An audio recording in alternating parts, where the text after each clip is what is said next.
Hey guys, it's me. Welcome back.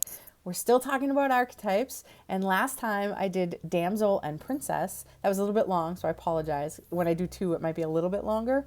I'll try. I definitely try to keep it, no 7 minutes or so. But if I can do it less than that, I'm really working on being less verbose. So last time I did princess and damsel, and this time it only fits that I want to do prince and knight. And again, when we get prince and knight, they're similar. That's why I did them together, because they're similar energies, but they don't necessarily. They're not exactly the same. So both prince and knight are chivalrous and really enjoy romance and excuse me, taking care of and rescuing, right? But the prince has potential of power. He may or may not grow into it. Like, a prince may never actually get to be a king. Think of, let's say, some of the people in the royal family. They're princes, but they're not ever going to be rulers. They're not going to be monarch. But the prince is romantic and charming and kind, right? They may, in the shadow side, use their power for self aggrandizement, getting themselves better.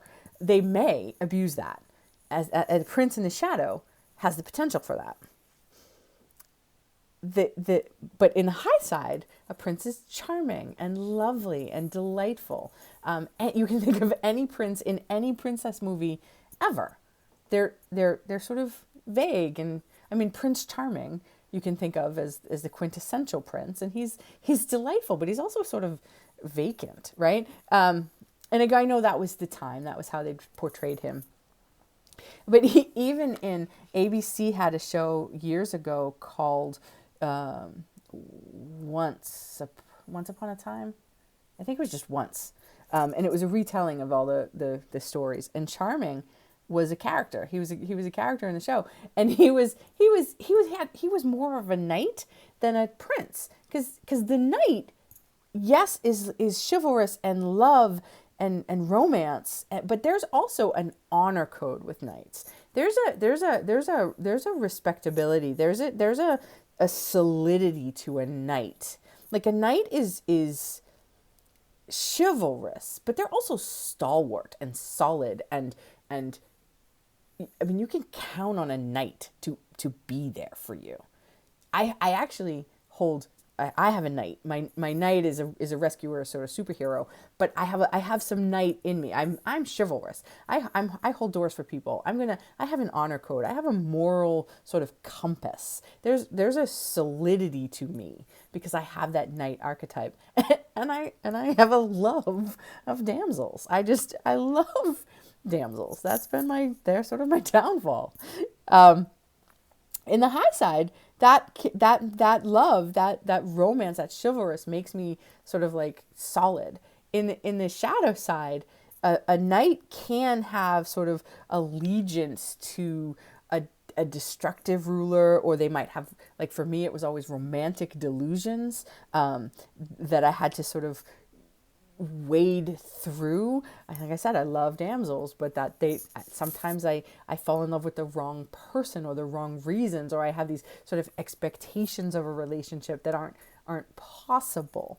And sometimes I wanted to rescue even if the damsel didn't need to be rescued. And sometimes, there was a challenge in that too.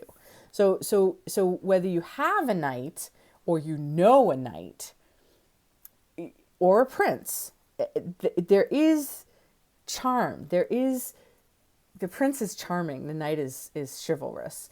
They're both romantic. They're both engaging, and there's a line in Stephen Sondheim's musical. It escapes me. It's one of my favorite musicals of all time. It doesn't matter. But Prince Charming says to Cinderella, into the woods. Prince Charming says to Cinderella, I was raised to be charming, not sincere. So there is sometimes that the prince, especially in the shadow, can be charming, but not necessarily sincere. But in the high side, they're charming, they're delightful, they're engaging. And a princess will want a prince or a knight. If you have a princess or a damsel, you want a knight.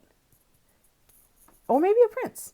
A prince will want a damsel. More likely, a prince wants a princess, or someone that they can be prince and princess together. My sister and her boyfriend, he's a prince, she's a princess. They are perfect for each other because they both have that archetype. So when you have that and you find that in someone else, it's those are those beautiful matches. Again, a knight wants a damsel. A knight will never get tired of rescuing his damsel until until she decides she doesn't need to be rescued anymore, or he finds a new damsel. But a knight always needs a damsel to rescue. Anyway, if you have questions, let me know, and I will be back with another series next time.